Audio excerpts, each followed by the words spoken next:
Ashoka bio classes में आपका स्वागत है। आज हम बात करेंगे डीएनए फिंगर प्रिंटिंग के बारे में।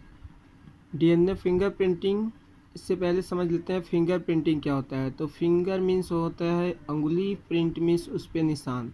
तो अंगुलियों पे जो निशान बने हुए हैं अंदर की तरफ, उसी निशान को बोलते हैं फिंगर प्रिंटिंग। जैसा कि आप लोगों ने देखा होगा आधार कार्ड के जब सेंसर मशीन जो होता है जिस पर आप अंगूठा लगाते हैं, तो आप अपना अंगूठा लगाते हैं और आपका आधार कार्ड खुलता है। ऐसा कभी नहीं देखा होगा कि आप अपना अंगुली यानी अपना अंगूठा लगाएंगे आधार कार्ड पर और दूसरे का आधार नंबर खुल के आता है। जब भी खुलेगा आप ही का खुलता है, या तो फिर दूसरे व्यक्ति का नहीं खुलेगा, या तो नहीं खुलेगा तो खुलेगा तो आप ही का खुलेगा जिसका अंगुली लगता है।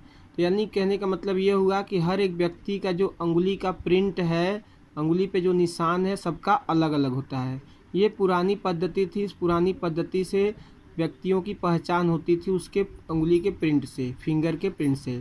अब इसी टेक्निक को नए तरीके में ढाला गया जिसका नाम रखा गया डीएनए फिंगर प्रिंटिंग। तो डीएनए फिंगर प्रिंटिंग में फिंगर प्रिंट जैसा प्रिंट देता था, वैसे ही डीएनए का प्रिंट निकाला जाता है। डीएनए का प्रिंट निकाला जाता है, इसी को बोलते हैं डीएनए फिंगर प्रिंटिंग। तो जो व्यक्ति होते हैं अलग अलग फिंगरप्रिंट, डीएनए फिंगरप्रिंटिंग की परिभाषा की बात करते हैं। तो परिभाषा क्या है कि अलग अलग मानव के डीएनए के न्यूक्लियोटाइड, अलग अलग माने अलग अलग, चाहे जो भी मानव है, सब मानव के डीएनए के न्यूक्लियोटाइड की क्रम की तुलना करके, यानी जैसे मैं हो गया, दूसरा व्यक्ति, तीसरा, ऐसे सभी व्यक्तियों जो हैं, तो उन व्यक्तियों के सब में डीएनए होगा। तो डीएनए के न्यूक्लियोटाइड के क्रम की तुलना करके उनके बीच जो अध्ययन करने की प्रक्रिया है, उसी प्रक्रिया को बोलते हैं डीएनए फिंगर प्रिंटिंग। तो अलग अलग मानव के डीएनए के न्यूक्लियोटाइड के क्रम की तुलना करके उनके बीच अध्ययन की प्रक्रिया को बोलते हैं डीएनए फिंगर प्रिंटिंग। इस टेक्निक का खोज किया था एलेक्स जेफरी व उनके सहयोगियों ने। कब किया था? 1985 में। तो डीएनए फिंगर ऑब्जेक्टिव पूछा जाता है, तो डीएनए फिंगर प्रिंटिंग का खोज किसने किया? तो डीएनए फिंगर प्रिंटिंग का खोज किसने किया? एलेक्स जेफरी व उसके सहयोगी ने 1985 में।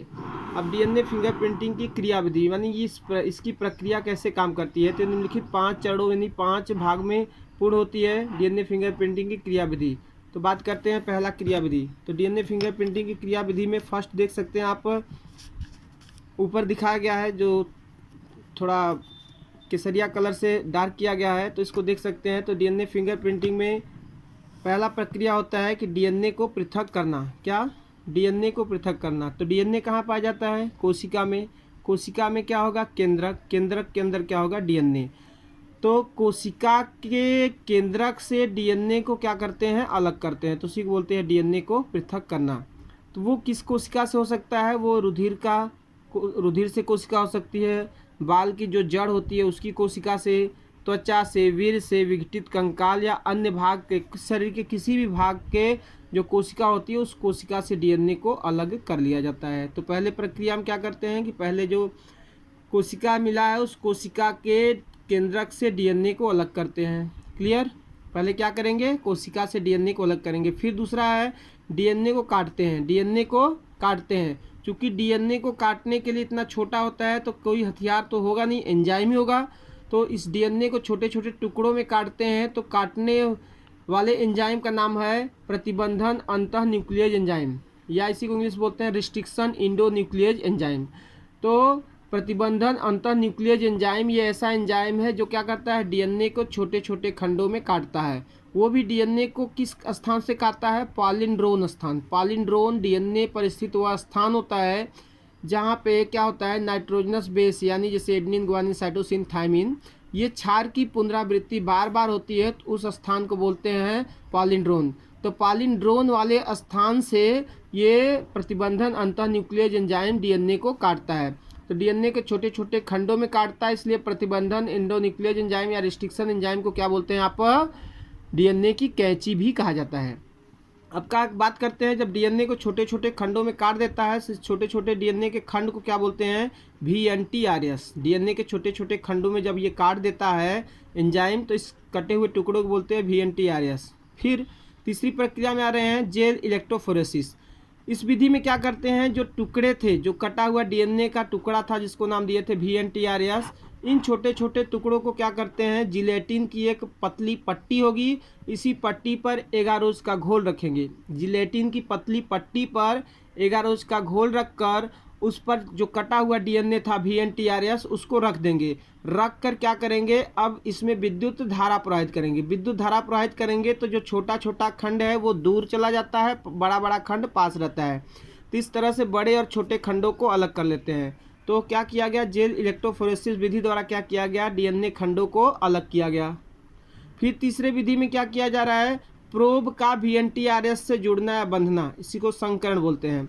तो VNTRS तो आपको पता है कि जो डीएनए को छोटे छोटे टुकड़ों में काटा गया उसी को नाम दिया गया VNTRS।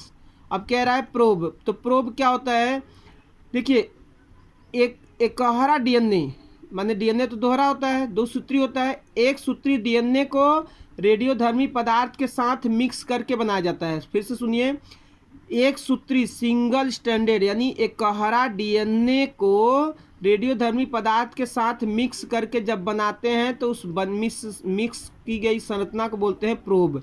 यानी प्रोब में क्या होगा, डीएनए का छोटा छोटा खंड होगा रेडियोधर्मी पदार्थ, तो उसको बोलते हैं प्रोब।